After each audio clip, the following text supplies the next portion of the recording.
Meditation के लिए वो नॉर्मल है, मतलब उनको अभी इतना पसंद नहीं है, लेकिन एक चीज़ मैंने अचीव किया कि अब वो मुझे परेशान नहीं करते। पहले जैसे कि चीज़ें थी कि मुझे यहाँ से खींच के ले जाना, वहाँ से ले जाना, अब उनको पता है कि हमारी बेटी कुछ हमारे लिए अच्छा भी नहीं कर रही है, लेकिन कुछ बुरा भी नहीं कर रही है। वो बच्चा जूनियर केजी में मेरे साथ था, वो रोज़ इतना हंसते हंसते आ रहा है और अच्छे से आया और बैठ जाता था और मुझे इतने प्यार से यहाँ पे किस करता था, गुड मॉर्निंग बोलता था, गले लगता था। जूनियर केजी की बीतते बीतते छुट्टियों के बाद ना वो अचानक से वो बच्चा शांत हो गया। 2 साल में उसकी क्लास टीचर थी और वो एकदम से शांत हो गया और ना उसकी जो वो जो जॉयफुलनेस था वो बदल गया। और मैं वहाँ देख रही हूँ कुछ तो चैलेंजेस चल रहे हैं। फिर पीटीएम में उसकी या तो मदर आ रही है या तो फादर आ रहे हैं, दोनों साथ में नहीं आते थे, तो मुझे कुछ डिफरेंट लगा।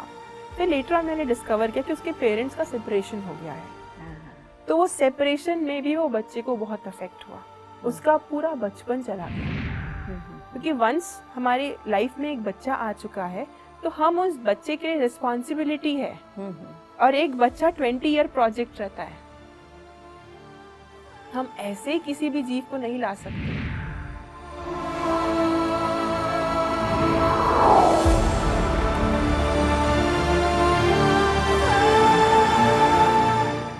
नमस्ते दोस्तों, पीएमसी हिंदी आत्मा की यात्रा में एक बार आपका फिर से स्वागत है। आज हमारे साथ गुरप्रीत कौर जी फिर से जुड़ रही हैं। हम उनकी आत्मा की आगे की यात्रा को समझते हैं। स्वागत है आपका गुरप्रीत जी। धन्यवाद एक बार फिर से। हमने अपनी पिछली यात्रा में आपसे समझा किस प्रकार से आप ध्यान में आई और अपने जीवन को, जो हर किसी युवा को करना भी चाहिए और समझना भी चाहिए कि हम अपने डिसीजंस खुद लें, पर जब तक अंदर से जागरूकता नहीं होगी तो हम दूसरों के ऊपर डिपेंडेंट रहते हैं। तो हमारे 10 मार्ग खुल जाते हैं, हज़ारों मार्ग खुल जाते हैं। जो कोई जैसे बोलता है हम उस तरफ जाना चाहते हैं। पर आपके माध्यम से कि आपने मेडिटेशन करी और खुद समझा कि मेरा लक्ष्य क्या है, मुझे किस रास्ते पर जाना है। पर आपके जीवन के अंदर बहुत सी परिस्थितियां ऐसी थी जो आपको आगे बढ़ने नहीं दिया। तो आपकी ये परिस्थितियों से आपने कैसे पार किया, हम इस बारे में जानना चाहते हैं। जी, जीवन की परिस्थितियां तो हमेशा से ही ऊपर नीचे थी, बट हम उतने बोलते ना कि इतने होश में नहीं थे कि हम चीज़ों को समझ पाएं। बट ध्यान में आने के बाद एक बोलते ना कि आसरा मिला कि मैं सब ठीक कर सकती हूँ, मेरे पास एक जादू की छड़ी है। तो वो मुझे समझ में आया था मेडिटेशन में आने के बाद। तो लाइफ में जैसे कि आपने बोला कि हम अपने डिसीजंस नहीं लेते, हम जो हमें बोलता है, इन्फ्लुएंस करता है, हम उस पर चले जाते हैं। लेकिन एक और चीज़ का सत्य एक और है मैडम, कि हम जो यंगस्टर्स हैं ना, मैं बहुत ब्लंटली बोलना चाहती हूँ, हम अपने आप को बहुत ओवर स्मार्ट समझते हैं। हमें लगता है कि जो हमारे डिसीजंस हैं, जो हमारी चीज़ें हैं, वो एकदम टॉप क्लास है, हम गलत नहीं हो सकते। ये मैं बाकियों को देख के नहीं बोलूँगी, ये मेरे साथ का अनुभव है। ये मुझे खुद फील अपने लिए होता था कि मैं जो सोच रही हूँ, मैं जो बोल रही हूँ एकदम परफेक्ट है, फाइन है।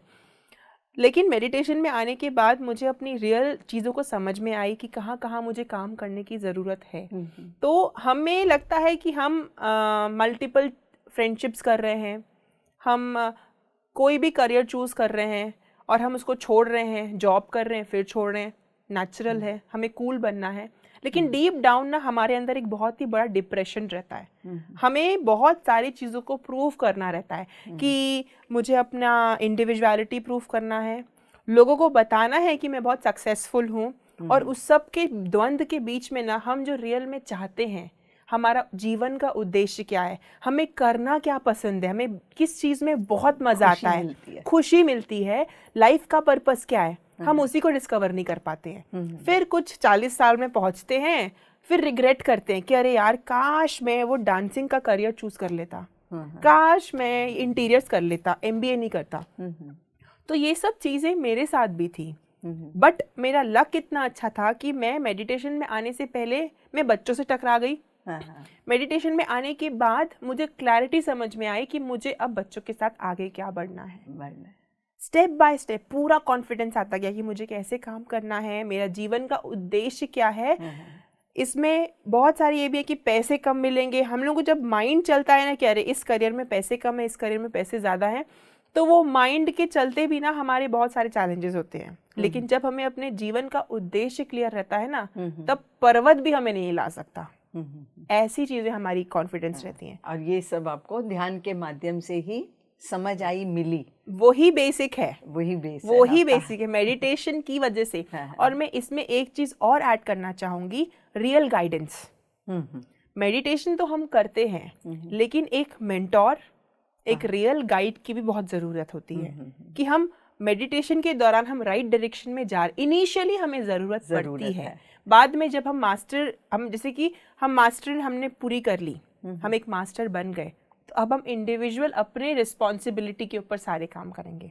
लेकिन इनिशियली हमें ज़रूरत पड़ती है, वो सरेंडरेंस करना पड़ता है। अगर हम अपनी लाइफ में रियल ट्रांसफॉर्मेशन चाहते हैं तो वो गुरु को समर्पित होना पड़ता है। वो तब तक होना पड़ता है जब तक कि आप अपनी इंट्यूशन, जो आवाज़ है अंदर की, उसको पूरी तरह से सुनने के लिए तैयार नहीं हो जाते। तो इसके लिए हमें ज़रूर किसी के सहारे की ज़रूरत पड़ती है, गाइडेंस की ज़रूरत। सहारा नहीं कह सकते उसको, गाइडेंस की ज़रूरत जी। और जब तक हम अंडरस्टैंड करें कि हम कैसे देखिए मेडिटेशन को या फिर किसी भी चीज़ को लर्न करने के लिए we need an experienced person.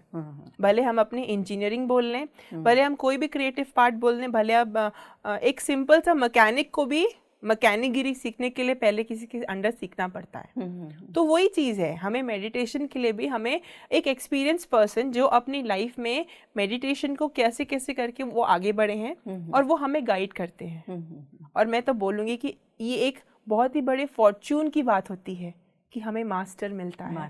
वो मास्टर मिलता है कि जो हमेशा फोकस करता है कि हम कैसे मास्टर बने। वो कभी भी अपने आप को हमें अपना डिसाइबल बनाने की इंटरेस्ट में नहीं रहेगा। एक रियल मास्टर हमेशा दूसरे अपने स्टूडेंट्स को या फिर अपने जो भी बोले उनको हमेशा एक मास्टर की तरह ही देखना चाहता है। जैसे कि हमारे पत्री जी हैं, वो कभी नहीं चाहते कि हम उनके डिसाइपल बने। वो हमेशा यही चाहते हैं कि हम भी एक मास्टर बने, हम भी एक इंडिपेंडेंट मास्टर बने। तो he is a real master. Always Rose ma'am also scold me कि अरे तुम फिर ये कर रही हो, think like a master, be like a master. तो हमेशा मैं ऐसा मानती हूँ कि एक बहुत बड़े फॉर्च्यून की बात होती है कि हमें एक मास्टर मिलता है जो तराशने वाला मास्टर मिलता है। एग्जैक्टली जो हमें मास्टर बनाता है, जो हमें पूरी तरह से। राइट। तो गुरप्रीत जी, जैसा कि आपके हमने पास्ट में कहा था, आपसे समझा था कि आपकी लाइफ में एक ऐसा पीरियड था जिस पीरियड के अंदर आपको अपनी ही और एनर्जी को बढ़ाने के लिए अपने को समझने की ज़रूरत है। जैसा कि आपने बोला, रोज़ मैम ने आपको बोला कि आपको 10 घंटे ध्यान करना है, तो आपने क्या इसको अपने जीवन में अपना लिया और आपने किया क्या, उसके बारे में हमें बताइए। जी, इस परिस्थिति को मैं पहले पूरा समझाना चाहूँगी। जैसे कि मैंने पास्ट अपने इंटरव्यू में ये शेयर किया था कि मेरे क्या क्या फैमिली चैलेंजेस चलते थे। तो उन सब के चलते के दौरान मैंने अपनी सारी स्पिरिचुअल टीचिंग्स को शट डाउन कर दिया। मतलब ब्लेमिंग करना शुरू कर दिया, मैंने क्रिटिसाइज़ करना शुरू कर दिया, जज करना शुरू कर दिया, ऐसा क्यों हो रहा है मेरे साथ, ये क्वेश्चन डालना शुरू कर दिया। तो मैं एक मास्टर की तरह तो बिहेव नहीं कर रही थी। मैं एक बहुत ही नॉर्मल इंसान की तरह बिहेव कर रही थी जो ध्यान भी नहीं करता है। तो मेरे अंदर ये सब चीज़ें शुरू हुई। तो उसके चलते मेरे अंदर बहुत सारे चैलेंजेस शुरू होने लगे और मुझे कुछ केमिकल्स भी लगे थे उस दौरान। तो उस केमिकल्स के चलते मैं पूरे 6 महीने मेडिटेशन में मुझे बैठने में बहुत परेशानी हुई। और क्योंकि मैं अपने ग्रुप से दूर थी तो वो एनर्जी से भी दूर थी, एनर्जी फील्ड से भी दूर थी। मेरे पास पिरामिड्स नहीं थे, मेरे पास अपने आप को फास्ट रिचार्ज करने का मतलब नहीं थे। जी, ये अगेन मैं बोलूँगी कि वो बहाने थे। बिकॉज जब बोलती हैं मैम और सर, पत्री सर बोलते हैं कि ब्रेथ है ना हमारे साथ। उसके बाद भी लेकिन मैं मानती हूँ कि तब मैं फिजिकली बहुत वीक हो चुकी थी, मैं नहीं बैठ पा रही थी ध्यान में। और मेरी बॉडी में इतनी ज़्यादा चेंजेस आ चुके थे कि मैं दिन भर बस सोती थी, मतलब मैं तब मुंबई में थी 6 महीने के लिए, और मैं सिर्फ सोती थी और मैं कुछ नहीं कर पाती थी। मतलब मेरा माइंड क्रिएटिविटी के लिए नहीं, पूरा ब्लैंक हो चुका था जी। तो उस दौरान मुझे कुछ समझ में नहीं आता था कि मुझे करना क्या है। फिर मेरे फादर साहब का कुछ फिज़िकल चैलेंजेस शुरू हुआ, तो मुझे रायपुर बुलाने के लिए इंटरेस्टेड नहीं थे, बिकॉज उनको पता है रायपुर में फिर से वही माहौल रहेगा तो वापस मत जुड़ जाए, तो उनको डर था। तो बट उनको मुझे बुलाना पड़ा, बिकॉज मेरे फादर साहब की तबीयत बहुत ख़राब हो चुकी थी। जब से वो जब मेरे साथ जब उन्होंने वायलेंस किया था, तो उसके बाद से मेरी फैमिली के थोड़े डिफरेंट हो गए, मेरे फादर साहब की तबीयत भी ख़राब होने लग गई। तो मैं आई और मैं उनसे मिली, तो उनसे और उनकी और मेरी आईसीयू में एक पर्सनल कॉन्वर्सेशन हुई थी। और जब मैंने उनकी आंखों में देखा तो वो रो रहे थे, तब वो वेंटिलेटर में थे। और ऐसा हमारा एक आत्मिक कन्वर्सेशन हुआ कि जिसमें उन्होंने मुझे ये बताया कि बेटी मुझे माफ़ कर दे, मैंने तुझे समझने में गलती कर दी। और मैंने उन्हें बोला कि नहीं, आप इस जीवन में आपने इतना टफ रोल प्ले किया सो दैट मैं मेडिटेशन में और कंटिन्यू कर पाऊँ। तो आप ऐसा मत बोलिए कि आपने कुछ गलत किया, आपने बल्कि अपना रोल सेट अच्छे तरीके से किया। और मैं आपको रिलीज़ करती हूँ। मेरे अंदर भले आपके लिए बहुत गुस्सा था, तब तक मैं बहुत गुस्से में थी, मैं मानूंगी, मैं एक ध्यानी की तरह बिहेव नहीं करती थी तब। मैं उनको बोली कि मैंने आपसे बहुत, ये सब हमारी ना आत्मिक कन्वर्सेशन चल रही है, क्योंकि उनके मुंह में वेंटिलेटर था और आसपास के लोग थे, तो आईसीयू में हम ज़्यादा बात नहीं कर सकते थे। तो मेरी जब उनसे ये बात हुई तो उनको बहुत सुकून मिला कि उन्होंने मुझे मिल लिया एक बार। फिर जैसे ही मैं आईसीयू से बाहर गई तो कुछ 1-2 घंटे के बाद उन्होंने अपना शरीर छोड़ दिया। और तब मुझे समझ में आया कि मेरे पापा ने, मेरे डैडी ने मुझे रायपुर लाने में मदद की, अब मुझे क्या करना है। तो मुझे लगा कि शायद अब फैमिली सिचुएशंस बदल जाएंगी, अब ये समझेंगे, क्योंकि अब घर में मृत्यु हो चुकी है, अब घर में इतना बड़ा परिस्थिति है, तो अब शायद चीज़ें बदल जाएंगी। बट नहीं बदली, अभी भी प्रॉब्लम्स हैं। तो मैंने उनकी मृत्यु हुई थी नवंबर में, फिर मैंने डिसाइड किया कि अब मैं नहीं रह पाऊँगी। 4-5 महीने बीत गए, फिर मार्च में मैंने डिसाइड किया कि मैं किसी को नहीं बताऊँगी और मैं अपनी खुद की खोज में निकलना चाहती हूँ। मेरे अंदर बहुत सारे प्रश्न थे और बहुत सारी परेशानियाँ थी, मैं आपको सही बताऊँ। तो फिर मैं निकल गई, मदद मिली मुझे अपने कुछ हमारे आध्यात्मिक दोस्तों के साथ। उन्होंने मुझे हेल्प किया कि मैं वहाँ तक, पिरामिड तक पहुँचूँ, अच्छे से अपनी साधना शुरू कर पाऊँ। तो फिर वहाँ पे सिचुएशंस ऐसी थी कि मेरी फैमिली मुझे ढूंढ रही है, बहुत परेशान हो रहे, सबको परेशान किया जा रहा है, सबको धमकाया जा रहा है। और उसके चलते फिर रोज़ मैम ने मुझे बोला कि तुम क्या कर रही हो, तुम जिस चीज़ के लिए निकली हो वो चीज़ क्यों नहीं कर रही हो, साधना क्यों नहीं कर रही हो। 1 घंटा कोई साधना होता है? तुम्हारा इतना बड़ा परिस्थिति चल रहा है, तुम्हें आंसर निकालना पड़ेगा। तो मैं बहुत रोते रोते पिरामिड किंग्स चेंबर में गई। बैंगलोर पिरामिड वैली हम दोनों थे साथ में तब। मैं फिर किंग्स चेंबर में गई, वहाँ मैंने मेडिटेट किया और मैं 10-10 घंटे, मतलब मैं सिर्फ पिरामिड से बाहर निकलती थी वॉशरूम जाने के लिए, और उतने में ही बाहर ही रोज़ मैम प्लेट लेके ऐसे खड़ी रहती थी मेरे लिए, तुम फिर से खाना खाओ और बिल्कुल बाउंड्री से भी बाहर मत निकलना, वापस अंदर जाओ। मतलब शी वॉज सो स्ट्रिक्ट। वो एकदम एक ज़ेन मास्टर होता है ना, वो वैसी हैं, डंडा पकड़ के वाली। तो उन्होंने मेरी 10 घंटे की साधना को मेक श्योर किया कि मैंने किया। फिर उसी मेरी साधना के दौरान फुल मून एक दिन आया। फुल मून में मैंने पूरी रात जब मेडिटेट किया तो मैं हर दिन ये इंटेंशन डाल रही थी कि मुझे इसका आंसर चाहिए, मेरी लाइफ में ये क्यों चल रहा है। तो फिर जब मैंने फुल मून में ध्यान किया तो मैंने पूरी पिक्चर मेरी क्रिस्टल क्लियर हो गई। उस पूरी रात में मेरी ज़िंदगी पूरी बदल गई। मैंने ये देखा कि जो लोगों को मैं बोल रही हूँ कि ये लोग मुझे आज परेशान कर रहे हैं, ये लोग मुझे मार रहे हैं, ये लोग मुझे मेंटल असाइलम में डाल रहे हैं, असल में मैंने ही इनको एक जन्म में बहुत परेशान किया था। इनफैक्ट मैंने इनका मर्डर कर दिया था। अच्छा, ये मुझे पूरा पिक्चर दिखाया गया कि आपके साथ तो कुछ नहीं हो रहा है अभी, आप तो जिंदा हो, बट आपने तो ऐसा कर्म किया है कि आपने उनको जान ही ले ली, उनको मृत्यु तक पहुंचा दिया आपने। तो वो मुझे जब दिखा तो मेरे आंखों से ना आंसू रुक ही नहीं रहे थे। मेरे को समझ में आया कि मैं तो मर्डरर हूँ, मैंने तो इनका मृत्यु कर दी। तो वो सब चीज़ें मुझे कनेक्ट करी और मैंने उनसे वहाँ से फॉरगिवनेस मांगना शुरू किया। बोलते थे कि फॉरगिवनेस करो गुरप्रीत, लेकिन मेरे अंदर ना इतना अहंकार और इतना गुस्सा था ना कि मैं उनको फॉरगिव कर ही नहीं पा रही थी। मैं क्यों करूँ फॉरगिव, मैं तो मेडिटेटर हूँ, वो लोग तो ऐसे कर रहे हैं, दे आर रॉन्ग। लेकिन जब मैंने ये पिक्चर देखा, मैंने समझा कि यहाँ पे सारा खेल मेरा है। फिर मैंने उनसे माफ़ी मांगी, हर एक क्षण माफ़ी मांगी और ध्यान करती, बिकॉज मेरे हर एक सेल में उनके लिए नफरत भर चुकी थी कि ऐसे क्यों किया इन्होंने मेरे साथ। फिर मैं उनसे फॉरगिवनेस करती गई और 1 महीना, 2 महीना, 3 महीना, 6 महीना। बैंगलोर ही रहे? नहीं, मैं बैंगलोर में 40 डेज रही। 40 डेज के बाद मैं हैदराबाद शिफ्ट हो गई। वहाँ पे मैंने अपनी साधना कंटिन्यू करी और 6 मंथ के अंदर अंदर मैं वापस, बिकॉज रायपुर में मेरे लिए रेड अलर्ट था, रायपुर में मेरा एंट्री नॉट अलाउड।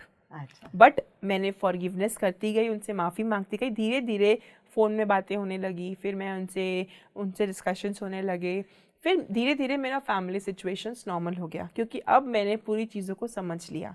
अब मैं एक आध्यात्मिक इंसान की, मतलब आध्यात्मिक मास्टर की तरह बिहेव कर रही हूँ। तो ये मैंने अंडरस्टैंड किया और फिर मैं वापस रायपुर गई। कॉम्प्लिकेशंस थे, अभी भी उनकी माइंड में वो अंडरस्टैंडिंग तो नहीं थी, लेकिन एक पावर था मेरे पास कि अब वो मुझे डिस्टर्ब करने की हिम्मत नहीं कर सकते थे, क्योंकि मेरे अंदर अब वो कॉन्फिडेंस था, मेरे अंदर अब वो पावर था, स्पिरिचुअल पावर। और सबसे बोल सकती हूँ कि मेरे अंदर वो बोलते ना एक माफ़ी मांग के जो मैंने अपनी ईगो को क्रश कर दिया, अब उनके लिए मुझे प्यार ही आ रहा था। भले मैं बाहर से एक्टिंग करती थी गुस्सा करने की, लेकिन मेरे अंदर से उनके लिए प्यार था। तो वो आत्मा से आत्मा जब हमारा कनेक्ट हुआ तो वो चाह के भी मुझे डांट नहीं पाते थे। आपने अपनी तरफ से तार काट दी, सारी कंप्लेंट्स की तार काट दी, जो मतलब कि पहले फॉरगिवनेस के माध्यम से या जो इस जन्म में भी आपने कर्म किया उनके साथ, वो सारे आपने तारे काट दी सारी। तो अब दूसरा आपकी तरफ, मतलब कि उनके रिएक्शंस आप फील नहीं कर पा रहे थे, अगर वो करते भी थे बट वो आपके तक नहीं पहुंच पा रहे थे। हाँ, अब वो है? जी, अब ऐसा था कि अब मेडिटेशन के लिए वो नॉर्मल है, मतलब उनको अभी इतना पसंद नहीं है, लेकिन एक चीज़ मैंने अचीव किया कि अब वो मुझे परेशान नहीं करते। पहले जैसे कि चीज़ें थी कि मुझे यहाँ से खींच के ले जाना, वहाँ से ले जाना, अब उनको पता है कि हमारी बेटी कुछ हमारे लिए अच्छा भी नहीं कर रही है, लेकिन कुछ बुरा भी नहीं कर रही है। और उससे भी ज़्यादा ना बोलते हैं ना कि रिमोट मेरे हाथ में है, मेरी ज़िंदगी का। अब कोई और मेरी लाइफ का रिमोट नहीं चला सकता कि गुरप्रीत आपको ऐसे बिहेव करना है, गुरप्रीत आपको यहाँ जाना है। नहीं, मुझे क्लैरिटी है मैं क्या कर रही हूँ, मैं सर्विस के लिए क्लियर हूँ, मैं किसी दूसरे इंटेंशन से, बिकॉज हम कई बार परेशान इसीलिए भी होते हैं, हमारी सर्विस में परेशान, हमें चैलेंजेस इसलिए भी आते हैं। जब हम एक्चुअली सर्विस करेंगे ना मैम, जब हम एक्चुअली मेडिटेशन करेंगे ना, पूरा ब्रह्मांड हमें सपोर्ट करता है हर तरीके से, फाइनेंशियली, मेंटली, लोगों को बुला देगा, फिजिकली, हर तरीके से। लेकिन जब हमारे इंटेंशंस दूसरे रहते हैं, जब हम सर्विस के नाम पे, जैसे कि जो और पीछे बैक में अपने बेनिफिट्स तो हमें चैलेंजेस आते हैं और हम समझ नहीं पाते कि अरे चैलेंजेस क्यों आ रहे हैं, और सबसे पहले हमारा मेंटल टेंशन बढ़ता है। तो वहीं से हमें चेक करना है कि भाई चेक योर इंटेंशंस, क्या चल रहा है मेरे अंदर। तो अगर कोई सेल्फिश वो तो नहीं है मोट, बिकॉज पत्री जी सिर्फ यही बोलते हैं, तो हम ध्यान करो, ध्यान प्रचार करो, आपकी सारी चीज़ों को टेकन केयर होगा, आपकी जो ज़रूरतें हैं। तो ये मैंने अनुभव किया अपने साथ, पिछले 5 सालों से वो कर रही हूँ। और कहीं भी मेरे कुछ भी अभी भी देखिए, माइंड है अभी भी पूरा गेम तो खेलता ही है, गेम खेलता है, वो भी खेलने के लिए आया हुआ है। एग्जैक्टली वो अपना कैरेक्टर पूरा फिल करता है। और कई बार उस माइंड में मैं बहक भी जाती हूँ, कई बार अपना एक सेल्फिश मोटिव आ जाता है। अब मेरा कब, सपोज अब मेरी लाइफ कब तक सर्विस करती जाऊंगी, एक माइंड में ये आ जाता है। तो द मोमेंट मेरी माइंड में ये आता है ना, तो मेरे आस पास का एनवायरनमेंट बोले तो पूरा नरक जैसा बन जाता है। मतलब मैं फील कर सकती हूँ कि वो जो सेलिब्रेशन जिस लाइफ में हम जीते थे, वो सारा सेलिब्रेशन ही खत्म हो जाता है सेल्फिशनेस के एक सिंगल थॉट से। इसीलिए हमें बार बार अपने ब्रेथ को चेक करते रहना है, ब्रेथ के साथ रहना है कि हम अवेयर रहें हम कैसे हैं, और उस हर एक मोमेंट में चीज़ों में रिलीज करते जाएं। जब हम प्योरिटी में रहना शुरू कर देते हैं, तो एक कण भी अगर उसके अंदर कोई इम्प्योर आ जाता है तो उसका इफेक्ट हमें एकदम पता चलता है। जी हाँ, जब हम जागरूक हैं तभी पता चल सकता है। जी हाँ, तो वही आपकी बात की बेस के साथ जुड़ना बहुत ज़रूरी है, बहुत इम्पोर्टेंट। और ये तभी आएगा जो प्रेजेंट मोमेंट में रहने का जो है वो तभी आएगा जब हम अपने बेस के साथ हमेशा जुड़े रहेंगे। जी, बहुत इम्पोर्टेंट है। बहुत हमारा बेस हमारा मेडिटेशन, और हम जहाँ से मेडिटेशन सीखते हैं वो जगह को हमें कभी नहीं छोड़ना चाहिए, कभी भी नहीं। जैसे कि ये मैंने एक बहुत ही अमेजिंग चीज़ें अंडरस्टैंड की, और मेरी लाइफ में इसका बहुत मेजर रोल भी रहा है। जैसे कि सीखा भी मैंने, बोल सकते हो आप। जब मैं रोज़ मैम को देखती हूँ, वो इतनी ज़्यादा सरेंडर्ड है पत्री जी को लेकर, उनके हर एक मोमेंट, हर एक उनकी जो स्पीचेस रहती है, उनको वो कैसे अपनी ज़िंदगी में इम्प्लीमेंट करे और हम सब से भी करवाए। और वो हमेशा ये बोलती हैं कि हमें अपने गुरु से, हमें अपने चीज़ों से हमेशा कनेक्टेड रहना चाहिए। वैसे ही हमारा भी है कि मतलब मुझे टीम जोरबा से बहुत कुछ मिला। मैं बोल सकती हूँ कि मेरा एक रीबर्थ हुआ है। मैं ऐसी नहीं थी, बिल्कुल भी नहीं थी। मुझे टीम जोरबा ने जीना सिखाया है। तो वो मेरी एक लाइफ है, उसके लिए मेरी कुछ रिस्पॉन्सिबिलिटीज़ हैं, और उसके लिए मेरा बहुत सारा कर्ज है। तो जो हम साथ में जीते हैं, साथ में, and it's like a family. ये कोई डिफरेंट नहीं है। PSSM के साथ ही, जैसे कि हम सब भी, जैसे कि आप भी हैं, हम भी हैं, हम सब साथ में जुड़े एक कॉमन थिंग्स है, and that is meditation, that is पत्री जी। तो वही है, मुझे लगता है कि हम जहाँ से जुड़े हैं, हम जहाँ से सीख रहे हैं, उसके लिए, चीज़ों के लिए ऑनेस्टी इज़ वेरी इंपॉर्टेंट। हम अगर अपने खुद की, जहाँ से हमें इतना कुछ मिला है, हम उसके लिए ऑनेस्ट नहीं रह पाएंगे, तो याद रखना कि एक कर्मा नाम की कोई चीज़ होती है, हमारे साथ होगी वो, और ये मैंने एक्सपीरियंस किया है। तो ये मेरा एक बहुत ही मेजर थिंग था। गुरप्रीत जी, आपके अपनी लाइफ में स्टेबिलिटी या अपने लक्ष्य को आपने समझ लिया, जैसा कि आपके जीवन में आपको लक्ष्य समझ आ गया कि मुझे बच्चों के ऊपर काम करना, जोरबा दा बुद्धा के साथ काम करना है, तो आपने इस ट्रैक को कैसे कर रहे हैं और कैसे शुरू किया, दोनों चीज़ें हम जानना चाहते हैं। जी, ये जो हमारा जो एक आपका जो प्रश्न था, ये भी बहुत ही अमेजिंग था, और ये भी मेरी लाइफ में बहुत इम्पॉर्टेंट एक ट्रांसफॉर्मेशन लेकर आया था, और मैं चाहूँगी इसको थोड़ा डिटेल में बताना।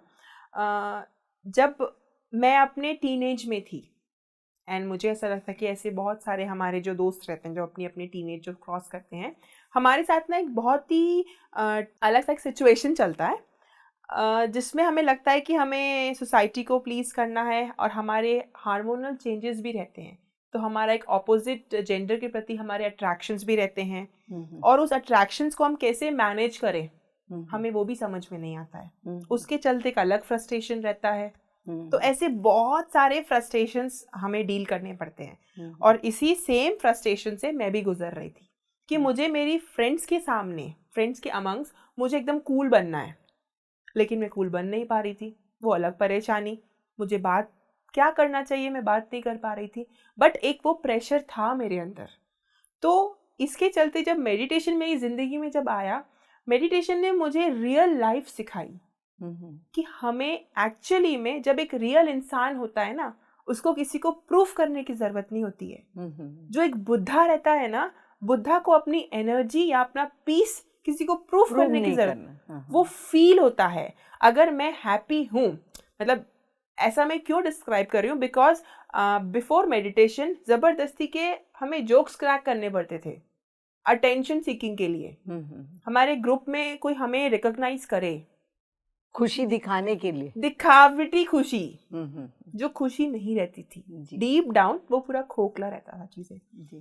तो ये जब मैंने समझा, और जब मैंने रियल हैप्पीनेस को फील किया, तो मैंने अंडरस्टैंड किया कि कैसे एक यंगस्टर्स परेशान रहते हैं। और मैंने ये भी अंडरस्टैंड किया कि जब हम खुद आधे हैं, हम खुद एम्प्टी हैं, तो हम कैसे सामने वाले से उम्मीद करेंगे कि वो हमें उतना प्यार देगा। एंड ट्रस्ट मी मैडम, ऐसा नहीं होता है। हम अगर जैसे हैं, हम वैसे को ही अट्रैक्ट करते हैं। तो अगर हम एम्प्टी हैं, तो हम अपना पार्टनर भी वैसे ही अट्रैक्ट करेंगे। तो ये भी एक मेरे लिए बहुत ज़्यादा एक डिफरेंट कॉन्सेप्ट था कि हाँ, ये भी चीज़ें होती हैं, और हमें अट्रैक्शंस पे लेकर।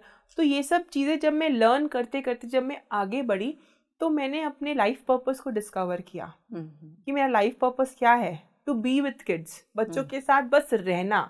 मैं टीचर भी नहीं हूँ, मैं आपको क्लियर कर दूँ, मैं बच्चों को कुछ नहीं पढ़ाती हूँ, बिकॉज अभी की जनरेशन के जो बच्चे हैं वो बहुत बड़े मास्टर हैं। और आप उनके क्वेश्चन जब सुनोगे, उनकी जो बोलते हैं ना कि उनके साथ जब हम रहते हैं, वो ऐसे ऐसे क्वेश्चंस डालते हैं कि मैं कई बार ब्लैंक हो जाती हूँ कि मुझे उनको क्या आंसर देना है। तो इसीलिए मैं बोलती हूँ कि मैं उनकी कोई टीचर नहीं हूँ। मैंने ये डिस्कवर किया कि मेरा जीवन का उद्देश्य ये है कि मुझे इन बच्चों को जैसे हैं वैसे ग्रो करने में सपोर्ट करना है। Nurturing the child in a natural वे। अपना उन्हें कुछ भी नहीं देना है।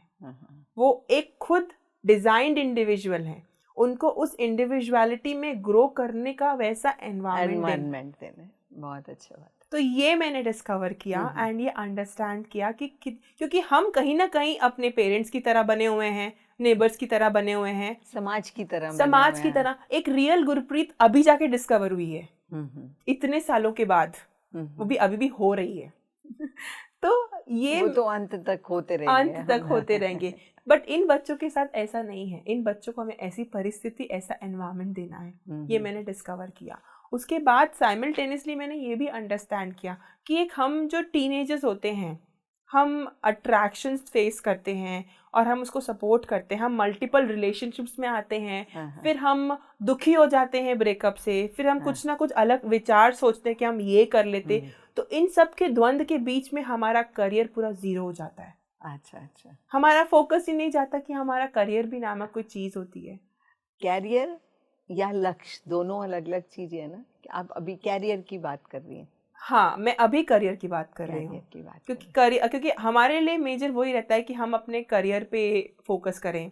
करियर बोले तो अर्निंग, हाँ, हम कितना अर्न कर लेते हैं, हम कितने फाइनेंशियली फ्री हैं। अभी तो पहले तो क्राइटेरिया यही रहता है हमारा, लेकिन हम वहां तक भी नहीं पहुंच पाते क्योंकि हमारा यही सब द्वंद चलता रहता है। हम इसी में अपनी एनर्जी इतनी वेस्ट कर देते हैं कि हम करियर तक भी नहीं पहुंच पाते हैं। लक्ष्य तो बहुत दूर की बात है हमारा।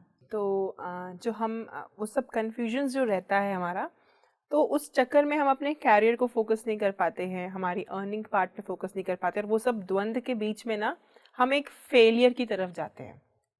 तो मेडिटेशन ने ये भी मुझे रियलाइज़ करवाया कि एक यूथ के लिए, एक युवा के लिए सबसे ज़्यादा ज़रूरत है ध्यान। हमें लगता है कि हमारे लिए नहीं है, बट हमारे लिए ही वो मेजर यूज़ है और हमें वो समझ में आता है। तो ऐसे ही चलते मैं भी इसमें डिस्कवर करती गई, लर्न करती गई और अपने आप को बहुत ज़्यादा भाग्यशाली मानती गई कि मेरे जीवन में कम से कम ध्यान आया है। मेरे ऐसे बहुत सारे मित्र हैं जो अभी भी इससे वंचित हैं और मैं लिटरली चाहती हूँ कि सभी के जीवन में आए, बिकॉज जिस तरीके से मेडिटेशन ने मेरी लाइफ को पूरा ट्रांसफॉर्म कर दिया, हेड टू टो, सर से लेकर पूरा पाँव तक, मैं एकदम एक नया मनुष्य बन गई मेडिटेशन से। तो मैं चाहती हूँ कि हर एक इंसान उस चीज़ को एक्सपीरियंस करे, हर एक इंसान उसको अनुभव करे और अपनी लाइफ में उसको उतारे। और ट्रस्ट मी मैम कि करियर के बाद, अपने मल्टीपल रिलेशनशिप्स के कन्फ्यूजन्स के बाद, अभी हम युवाओं की बहुत ही बुरी सिचुएशन है।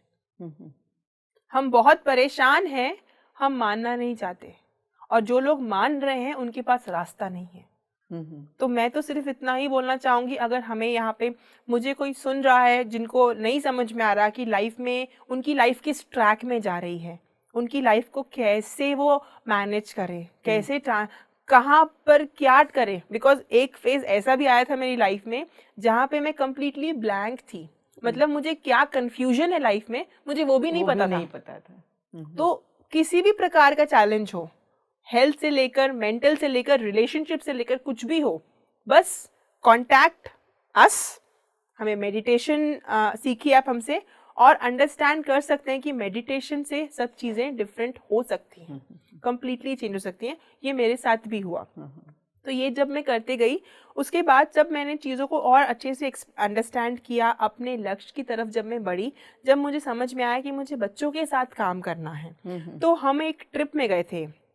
मैम यूजुअली एक स्पिरिचुअल ट्रिप्स, हम लोग अक्सर नेचर ट्रिप्स पे जाते रहते हैं, बिकॉज ये भी एक हमारा प्रिंसिपल है कि हमें नेचर मेडिटेशन एक्सपीरियंस नेचर में रहना करना है और नेचर में मेडिटेशन भी करनी जी। जरूरी है। तो हम बस बहाने ढूंढते हैं कि कब हम घूमने नेचर के में लिए। भागें, कब हम नेचर में जाके उस शांति को महसूस करें और ध्यान करें।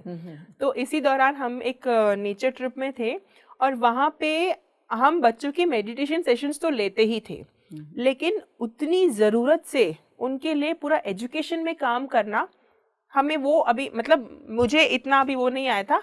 मैम के तो विजन में बहुत पहले से था कि उनको ओशो की पद्धति से लोगों को बच्चों को एजुकेशन सिस्टम में लाना है, वो उनका बहुत बड़ा विजन था।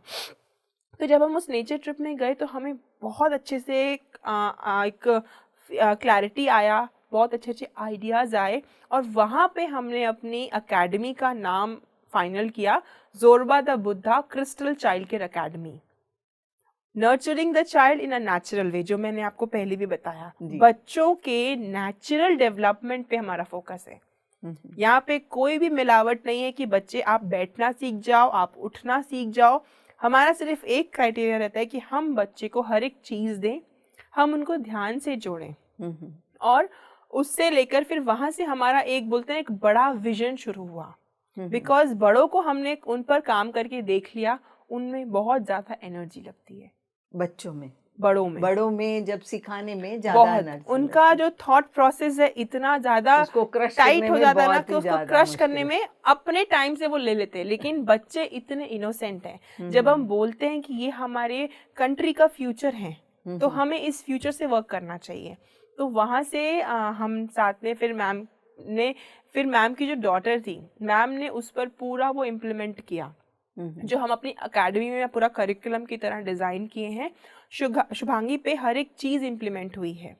जो पत्री जी बोलते हैं कैसे एक हमें स्पिरिचुअल बच्चों को करना चाहिए, जो ओशो बोलते हैं बुक ऑफ चिल्ड्रन में बहुत ही ब्यूटीफुली ओशो ने हर एक चीज़ को डिस्क्राइब किया है। तो वो उस पद्धति से हमने शुभांगी को ग्रो किया।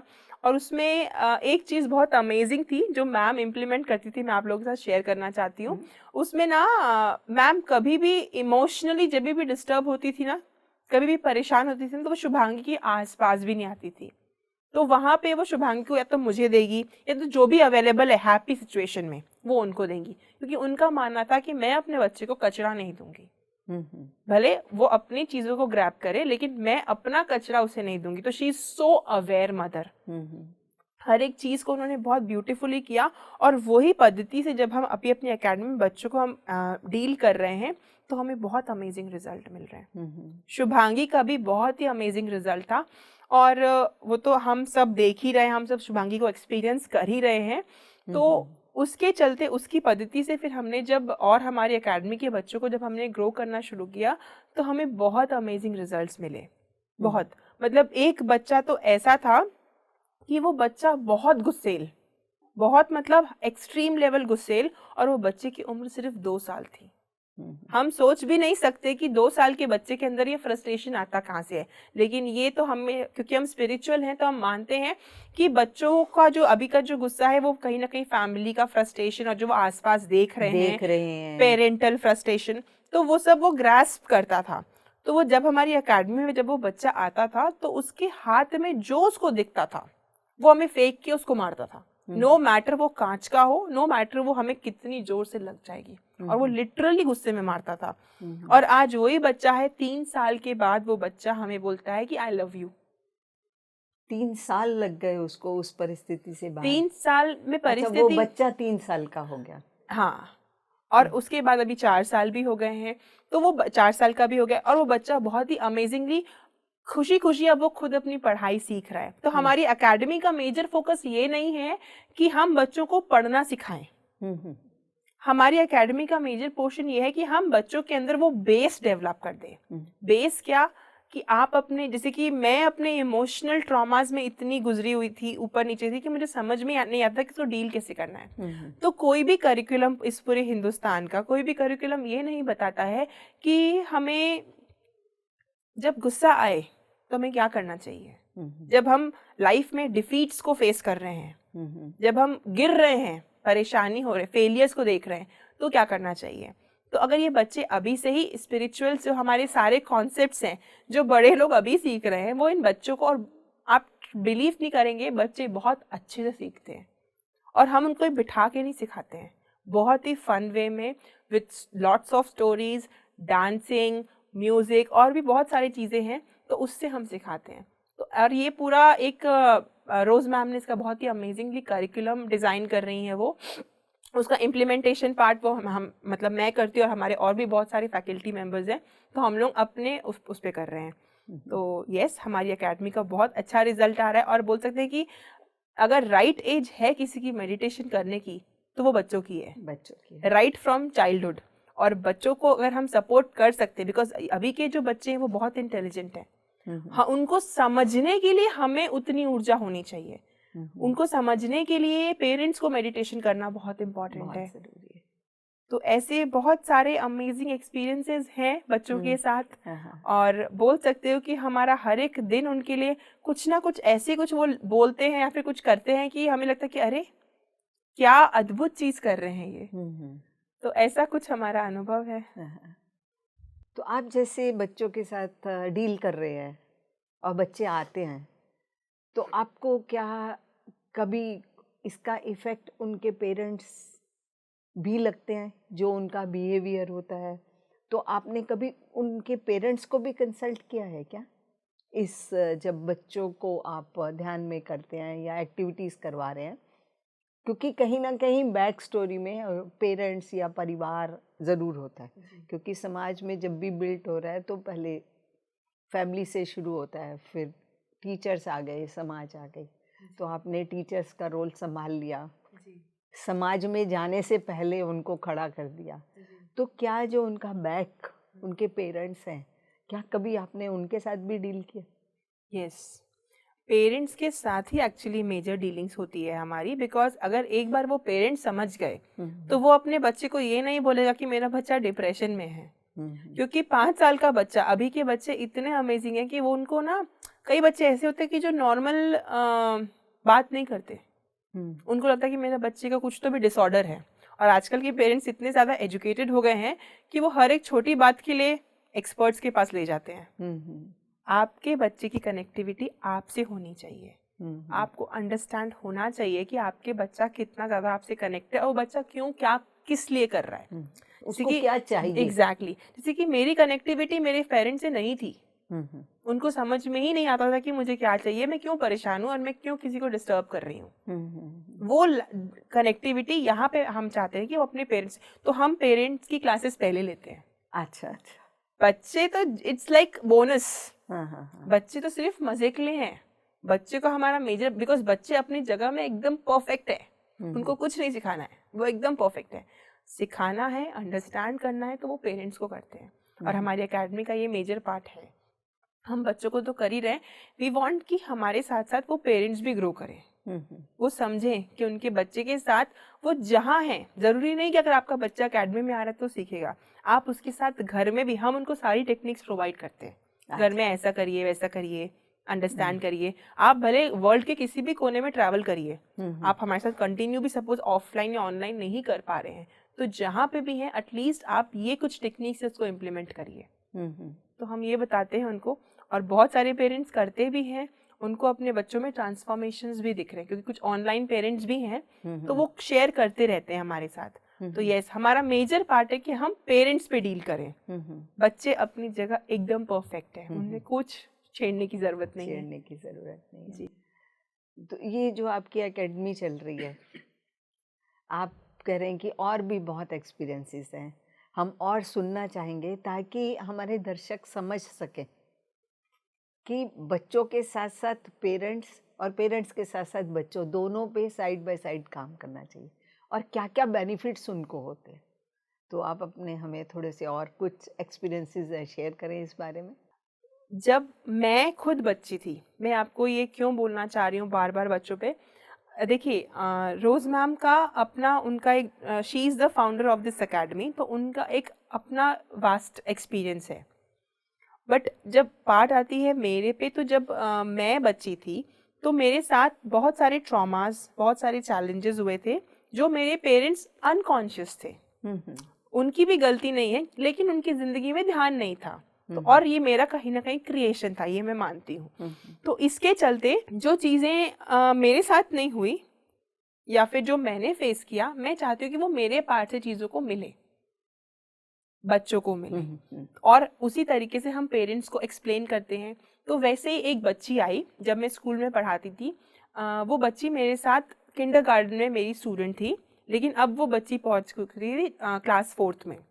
तो उसकी मम्मी का एक दिन सडनली मुझे फ़ोन आया, बिकॉज मैं उसकी किंडरगार्टन टीचर थी, तो शी लव्स मी, तो वो मुझे फ़ोन करती रहती थी। तो उनकी 4th में बच्ची जो पढ़ रही है, वो उनको बोलती है कि मैं सुसाइड कर लूँगी, और वो अपनी बच्ची को नहीं मैनेज कर पा रही। तो उन्होंने मुझे बोला कि प्लीज़ मैम आप मेरी बच्ची को संभाल लीजिए। तो मुझे पहले तो बहुत दुख हुआ, क्योंकि वो छोटी सी बच्ची मेरे पास आती थी और वो छोटी सी बच्ची ने इतनी बड़ी बात बोल दी कि मैं सुसाइड कर लूंगी। पक्का कुछ बहुत डिफिकल्ट उसके साथ चल रहा है। तो क्योंकि आपके जीवन में चल रहा था, तो आप अंडरस्टैंड आसानी से कर पाई। हाँ, और मेरे जीवन में ध्यान है अब, तो मैं समझ पाई कि वो कितने पेन में होगी। तो मैंने तुरंत बुलाया उनको, मैंने बोला आप एकदम उसको छोड़ के जाइए मेरे पास। तो वो बोलती है ठीक है, आप बिजी तो नहीं है? मैंने बोला बिजी होंगे, जो भी एक बच्ची की जिंदगी से ज्यादा कोई चीज नहीं होती है। तो फिर उन्होंने उसे ड्रॉप किया। 15 डेज तक वो मेरे साथ थी, मतलब ऑन एंड ऑफ उसको छोड़ते थे, पढ़ाई के बहाने से छोड़ते थे। फिर तो जब वो मेरे साथ थी, तो उसने मुझे कुछ ऐसी बातें बोली कि वो मेरे लिए बहुत ज़्यादा, मतलब मेरे को था कि चीज़ें एक्सेप्टेबल हैं, ऐसी हो सकती हैं, क्योंकि वो उसको अपनी बॉडी शेमिंग के ऊपर बहुत आ गया था। वो एकदम से थोड़ी सी मोटी हो गई थी, तो उसको बहुत परेशानी थी कि उसके फ्रेंड्स को टीज करते हैं, और बच्चों वाली ही टेंशन रहते हैं। हमें लगता है कि वो बच्चे वाले टेंशन है, लेकिन एक्चुअली वो अंदर से बहुत फील करते हैं उसको। तो मोटी हो गई हूँ तो फैमिली वाले बोलते हैं, मुझे खाने नहीं देते हैं, ये है वो है।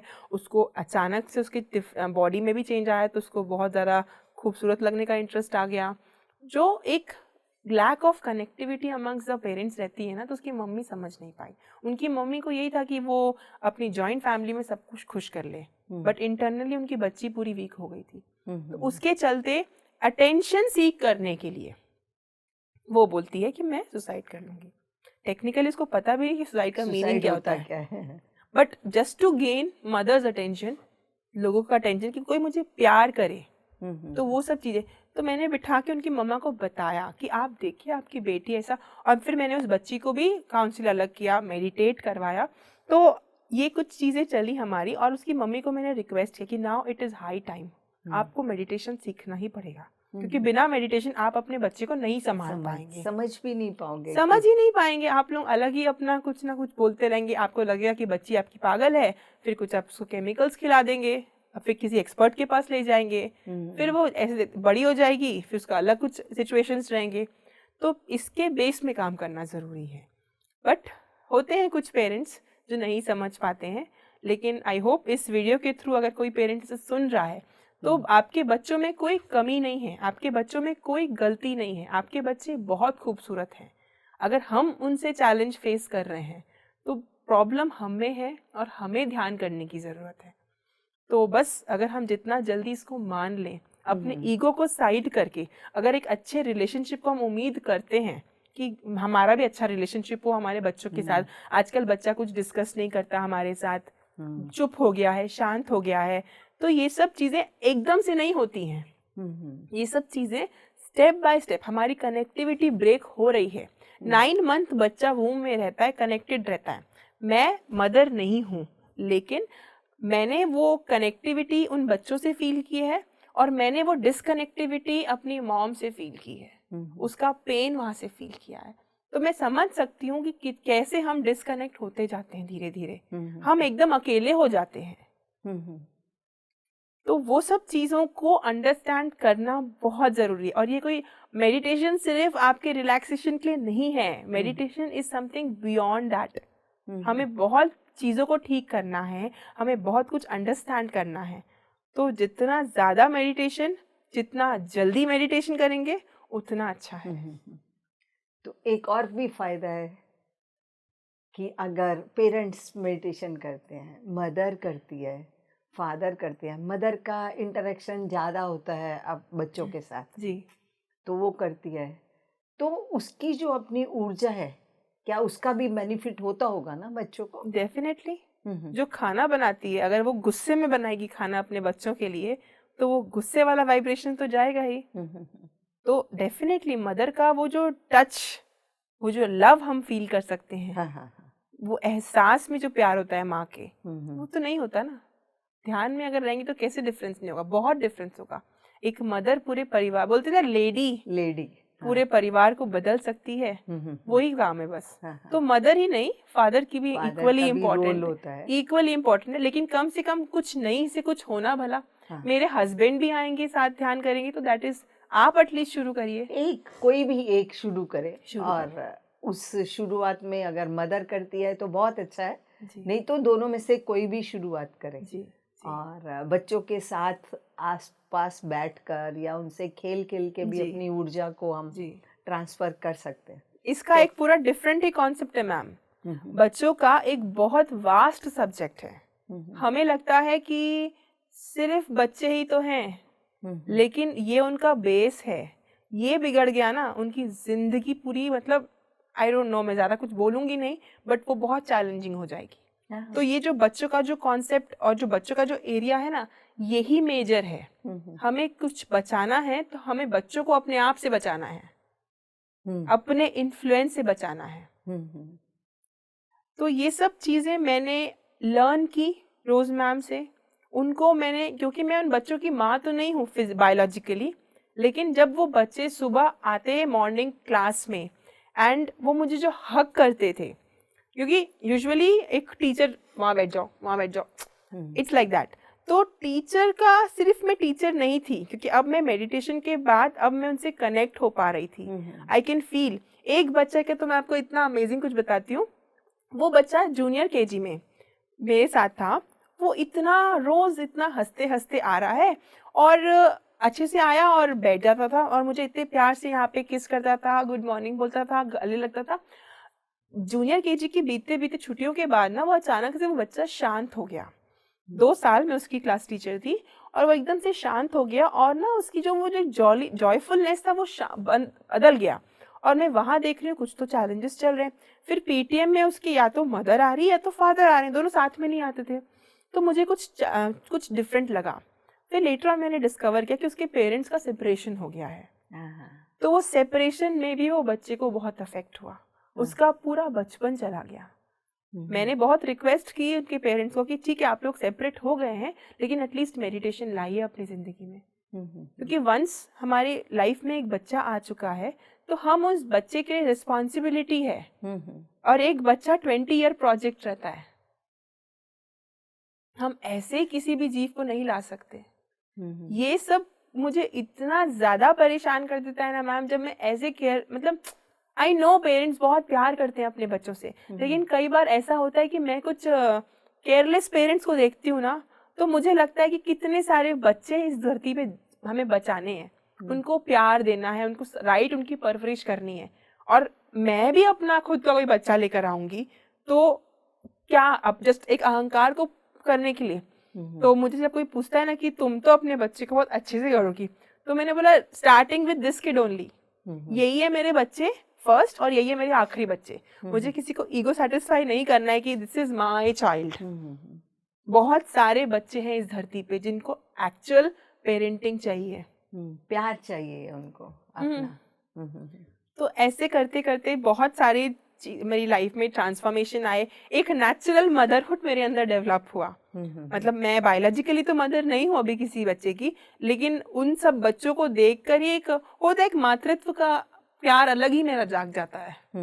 तो बहुत फुलफिल्ड फील करती हूँ, बहुत ब्लेस्ड फील करती हूँ इतने अमेजिंग लाइफ प्लान के लिए अपनी खुद के, क्योंकि सही में बच्चे तो भगवान हैं, उनके साथ रहना इट्स लाइक ब्लेसिंग।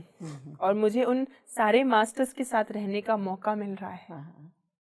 बहुत अच्छा गुरप्रीत जी, इतना ज़्यादा आपने बच्चों के लिए बताया, पेरेंट्स के लिए बताया कि हमें हमेशा जो हर एक पेरेंट के लिए ये एक मैसेज है कि वैसे तो कहते हैं, हमारे पहले बड़े बुजुर्ग कहते हैं कि जिस दिन से अगर लेडी कंसीव कर लेती है, बच्चे को बर्थ देना सोच लेती है, तो उसका त्याग शुरू हो जाता है पेरेंट्स का।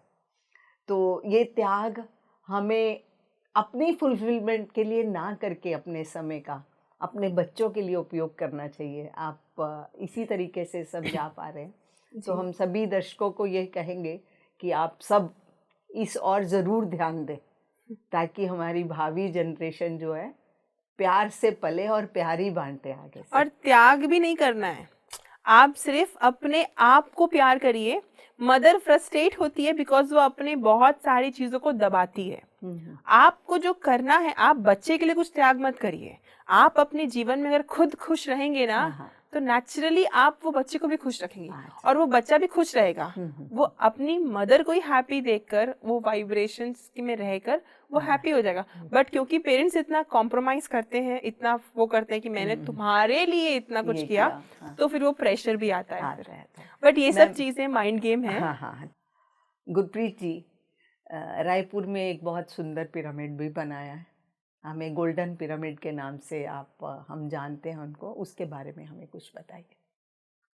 जी, ये गोल्डन पिरामिड का जो ये पूरा जो इतना अमेजिंग कॉन्सेप्ट है, ये भी बहुत ही अमेजिंग जर्नी रही है। और क्योंकि मैं इसकी साक्षात, मैं वहाँ पे तब फिजिकली प्रेजेंट थी, इसके कंस्ट्रक्शन से लेकर हर एक चीज़ में मैं प्रेजेंट थी और मैंने देखा कि इसका कैसे मैसेजेस उतरे और कैसे लोगों ने इसके पहले ये पिरामिड एस्ट्रली बना और कैसे इस चीज़ों में पूरा एग्जीक्यूशन पार्ट हुआ। एंड मैं अपने आप को बहुत सौभाग्य मानती हूँ कि हाँ, ये मेरी आँखों के सामने इन चीज़ों को मैंने देखा। तो जब पिरामिड कंस्ट्रक्शन का टाइम हुआ था, बहुत सारे डिफरेंट चैलेंजेस थे कि पिरामिड्स को कैसे लगाना है। जो आर्किटेक्ट ने हमें डिज़ाइन दिया था, उस डिज़ाइन का पूरा ऑपोजिट, क्योंकि मास्टर्स का जो डिज़ाइन था वो डिफरेंट था, वो पूरा ऑपोजिट बना। और रोज मैम को इंट्यूशंस आते थे और हमारी पूरी टीम घंटों ध्यान करती थी, अखंड ध्यान करती थी इस पिरामिड। जैसे ये 9 बजे से कंस्ट्रक्शन चालू होता था, लोग ध्यान में बैठते थे और शाम को 5 बजे तक नॉन स्टॉप अखंड ध्यान चलता था। जिस मोमेंट ध्यान रुका, कुछ ना कुछ टाइल्स में गड़बड़ी, पत्थरों में गड़बड़ी या कुछ तो भी चैलेंजेस होते थे। तो ऐसे ये तो कंस्ट्रक्शन का तो बहुत ही अमेजिंग सा इसका जर्नी और बहुत बड़ा है। मैं बोलना चाहूँगी कि जब इस पिरामिड में मेरा जो ट्रांसफॉर्मेशन हुआ, मेरे बहुत सारे, हम ध्यान तो हम करते रहते हैं, हम बहुत सारी चीज़ों को अंडरस्टैंड भी करते हैं, बट कहीं ना कहीं कुछ ना कुछ सेगमेंट में हमारे ब्लॉकेजेस रह जाते हैं। तो वैसे ही मेरी लाइफ में भी कुछ इश्यूज वापस आ गए थे, और जो मैं मेडिटेशन तो कर रही थी लेकिन चीज़ों को इतना जल्दी हीलिंग नहीं हो पा रहा था। तो मुझे सौभाग्य मिलता था कि मैं इस पिरामिड में रात भर बैठ के कई बार सोती थी, कई बार मेडिटेट करती थी और वहीं पे मुझे रहने का मौका मिलता था। तो उसमें मैंने बहुत सारी अपने खुद के चैलेंजेस को डिस्कवर किया। जैसे कि मुझे एक कहीं ना कहीं एक लोनलीनेस का और एक आता ही है कि ये मैं क्या कर रही हूँ। एक होता है ना, एक सेल्फ क्रिटिसिज्म जोन पे हम चले जाते हैं। अगर हमारा सज्जन सांगत्य, स्वाध्याय थोड़ा सा भी कम हो, तो वो मेरा एक जोन चला गया था। तो थोड़ा सा भी वो थॉट अगर एक टाइम सेकंड भर के लिए भी वो आता था ना, तो वो ऐसे गायब होता था। मतलब मुझे उसके आंसर्स मिलते थे कि नहीं, ऐसा नहीं करना है, आप बहुत कुछ और डिफरेंट कर रहे हैं। तो ऐसे बहुत सारे मैंने मास्टर्स से कॉन्वर्सेशन हुए और मुझे मैसेजेस मिले बच्चों को लेकर, बच्चों के रिलेटेड मुझे बहुत सारी एक्टिविटीज़, और अब बच्चों के लिए हमें क्या आगे कैसे परफॉर्म करना है, हमें कैसे आगे बढ़ना है, क्या एग्जीक्यूट करना है, वो सब चीज़ें मुझे गोल्डन पिरामिड में मेडिटेशन के दौरान मिलती थी। मतलब हम मेडिटेशन करते थे हम पहले भी, लेकिन जो फ्रीक्वेंसी और जो एनर्जी इस गोल्डन पिरामिड के अंदर मैंने एक्सपीरियंस की, दैट इज़ सिंपली अमेजिंग। बहुत बहुत अद्भुत। मतलब इतने विद इन फ्यू मिनट्स हमें गायब, या फिर हम जिस पर्पस से, या फिर हमें कुछ आंसर्स चाहिए थे अपने चैलेंजेस को लेकर, अपने सिचुएशंस को लेकर, तो उसमें सारी चीज़ों के आंसर्स मिलते थे। बहुत अच्छा, बहुत, उसका तो एक्सपीरियंस की पूरी झड़ी है। बस इतना बोलना चाहूँगी कि अगर कोई भी है यहाँ पे रायपुर में या छत्तीसगढ़ में, अगर वो ट्रैवल कर रहे हैं, तो वो भी खुद आके इस पिरामिड में अनुभव करें, मेडिटेट करें। एंड हमारा सेंटर इज़ ओपन, हमारा पिरामिड इज़ ओपन, कांटेक्ट करके आ सकते हैं, उसमें कोई दिक्कत नहीं है। तो बहुत अच्छा मैम। जी बहुत चीज़ें ऐसी हैं जो जीवन की समझी, जी बेस से लेके आगे तक हम कैसे बढ़ सकते हैं आपसे समझा। अब हम आपसे अपने दर्शकों के लिए एक संदेश जानना चाहेंगे कि आप आखिरी संदेश क्या देना चाहेंगी दर्शकों को। तो मेरी ये पूरी आध्यात्मिक जर्नी से मैं आप सबको एक ही मैसेज देना चाहूँगी जो मैंने अपने इस पूरे जर्नी में अंडरस्टैंड किया, समझा और चीज़ों को जाना कि friends, meditation is the basic thing. वो सबसे ज़्यादा बेसिक है लाइफ पे किसी भी चैलेंजेस को ओवरकम करने के लिए। केवल एक ध्यान ही है जो हमें हर एक परिस्थिति को अंडरस्टैंड करने में हेल्प करता है, उससे ओवरकम करने में हेल्प करता है। तो प्लीज़ प्लीज़ प्लीज़ आप किसी की भी लाइफ की कोई भी सिचुएशन हो, कितना भी बड़ा चैलेंज हो, कोई फ़र्क नहीं पड़ता, केवल मेडिटेशन आपको हेल्प करेगा एंड मेडिटेशन आपको हेल्प करेगा to live like a master. जैसे कि मैं एक विक्टिमहुड से एक क्रिएटरहुड में गई हूँ, वैसे ही आप लोग भी आ सकते हैं just by being one with your breath. और एक ही मैसेज है कि आप be like a master and live like a master. So ये मेरा एक छोटा सा संदेश था जो मैंने अपनी लाइफ में अंडरस्टैंड किया। तो आई होप आज से आप सब ध्यान ज़रूर करेंगे और अपने जीवन को एक मास्टर की तरह जिएंगे। बहुत बहुत धन्यवाद। बहुत बहुत धन्यवाद गुरप्रीत जी आपका। हमने बहुत कुछ आपसे जाना, समझा और आशा करते हैं कि हमारे दर्शक भी इन सब चीज़ों को समझेंगे और जानेंगे। धन्यवाद आपका। धन्यवाद। दर्शकों, आप केवल आखिरी संदेश को ही पकड़ लें, ध्यान करिए और जीवन में सभी समस्याओं से उभर कर बाहर आ जाइए। बने रहिए हमारे साथ आत्मा की यात्रा में। हम आपके लिए एक नए मास्टर को लेके आएंगे। तब तक के लिए नमस्कार। धन्यवाद आप सबका।